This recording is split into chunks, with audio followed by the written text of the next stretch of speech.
दोस्तों, साल 2020 में जब दुनिया लॉकडाउन में थी, बड़ी बड़ी कंपनियों ने ताले लटका दिए थे। हजारों लोग बेरोजगार हुए थे, लेकिन एक तबका ऐसा था जो तब भी कमा रहा था, छोटे बिजनेस वाले लोग। भारत में 6.3 करोड़ छोटे और मंझोले बिजनेस हैं, जो पूरे देश के 30% जीडीपी में योगदान देते हैं। इन छोटे बिजनेस से करीब 11 करोड़ लोगों को रोजगार मिलता है, यानी हर तीसरा भारतीय किसी न किसी छोटे व्यवसाय से जुड़ा है।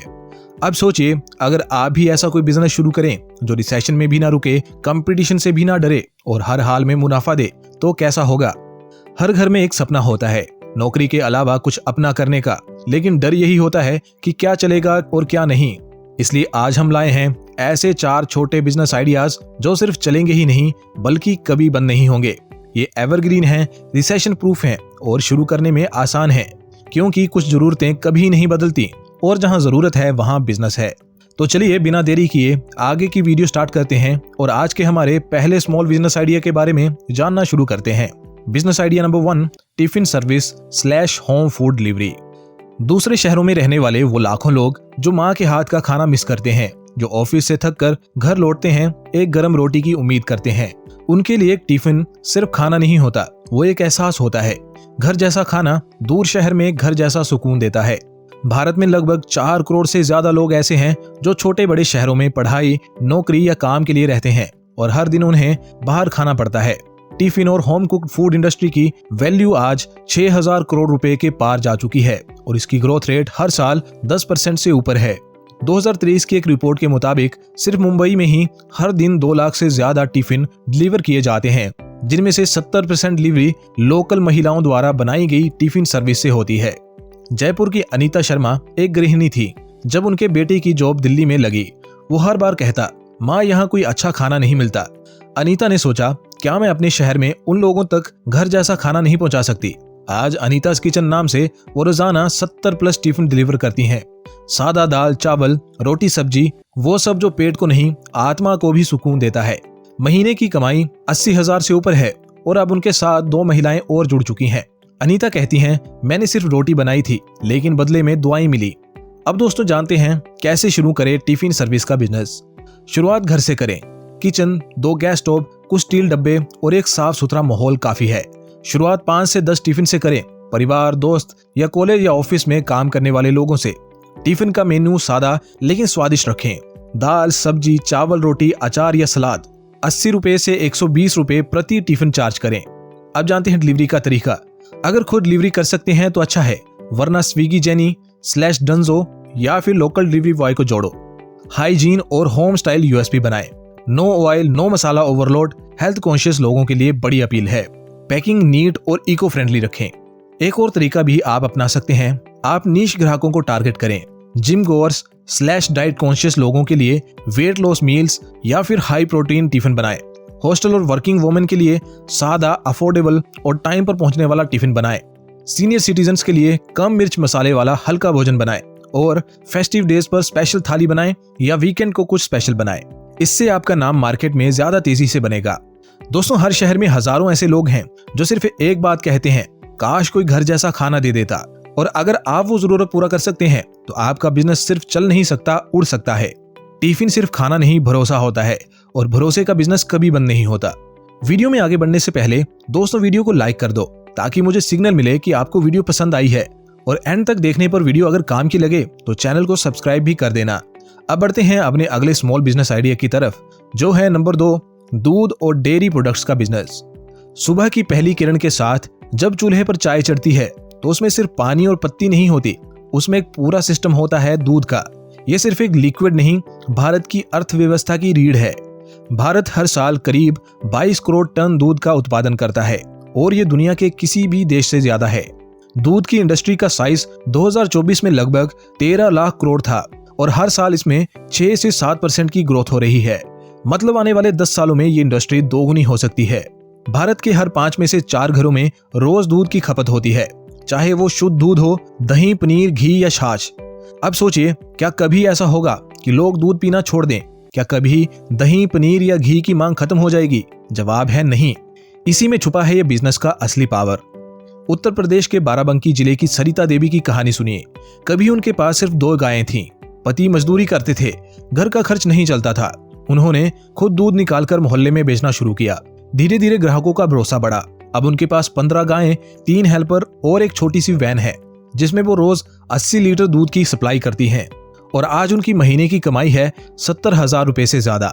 दोस्तों, सरिता जैसी अनेकों प्रेरणादायक कहानियां आपको YouTube पे मिल जाएंगी, जिसमें लोगों ने छोटी शुरुआत करके अपने डेयरी बिजनेस को पूरे देश में प्रसिद्ध किया और आज अपने इस छोटे बिजनेस से वो महीने का लाखों कमा रहे हैं।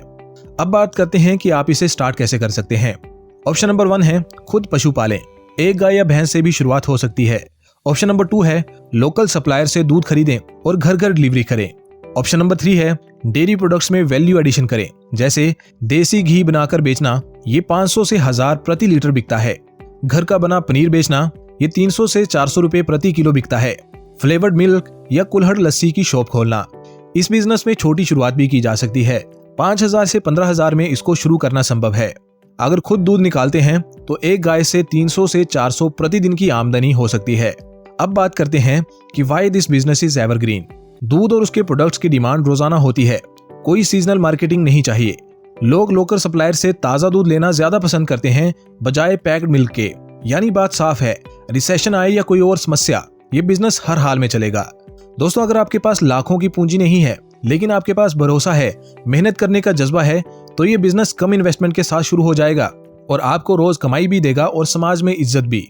अब बढ़ते हैं अपने आज के अगले बिजनेस आइडिया की तरफ, जो है नंबर 3, फुटवेयर रिपेयर और कस्टम शूज का बिजनेस। भारत की सड़कों पर रोज करोड़ों जोड़ी जूते चलते हैं, स्कूल जाते बच्चों से लेकर ऑफिस जाने वाले प्रोफेशनल्स तक। लेकिन जब वही जूते घिसते हैं, टूटते हैं या पुराने हो जाते हैं, तो हमारे देश में अमूमन लोग उन्हें फेंकते नहीं बल्कि ठीक करवाते हैं। और यहीं से शुरू होता है एक ऐसा बिजनेस जो छोटा दिखता है लेकिन बड़ा असर करता है। भारत में हर साल करीब 200 करोड़ जोड़ी जूते बिकते हैं और इनमें से 30 से 40% रिपेयर या रीयूज के लिए वापस मार्केट में आते हैं। फुटवेयर इंडस्ट्री का साइज 80,000 करोड़ रुपए से ज्यादा है और 2027 तक ये 1.25 लाख करोड़ के पार पहुंच सकता है। लेकिन इसमें से 70% फुटवेयर मैन्युफैक्चरिंग और रिपेयरिंग का काम अनऑर्गेनाइज्ड सेक्टर्स में होता है।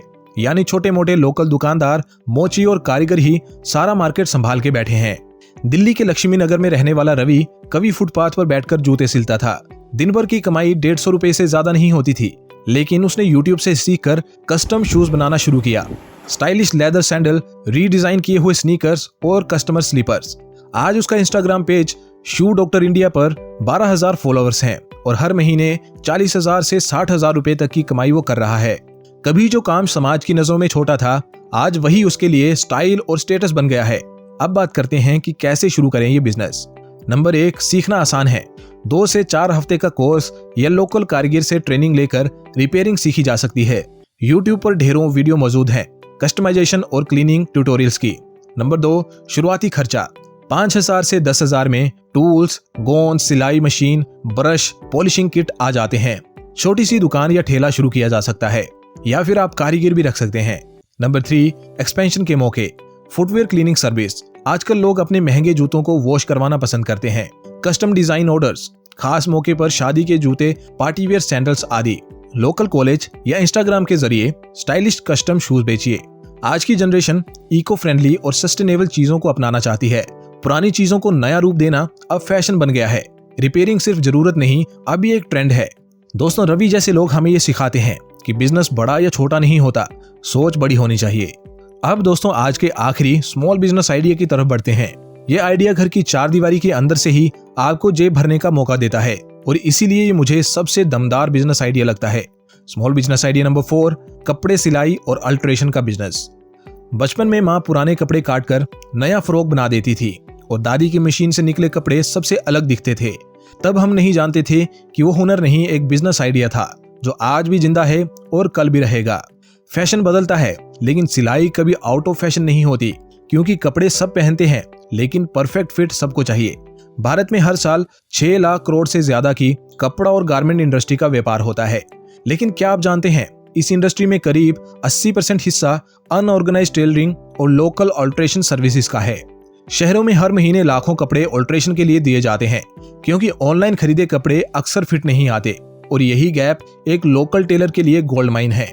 एक रिपोर्ट के मुताबिक 2024 तक भारत में हर 5 में से 3 महिलाएं और 2 में से 1 पुरुष अल्ट्रेशन या कस्टम फिट सर्विस का इस्तेमाल कर चुके होंगे, यानी डिमांड लगातार बढ़ रही है। भोपाल की शीला जी एक गृहिणी थी। उनके पति की नौकरी छूट गई और घर चलाना मुश्किल होने लगा। उनके पास एक पुरानी सिलाई मशीन थी और थोड़ा सा आत्मविश्वास। उन्होंने कॉलोनी में फिटिंग सेंटर शुरू किया। शादी के blouse, college uniform, ladies salwar, बच्चों के कपड़े।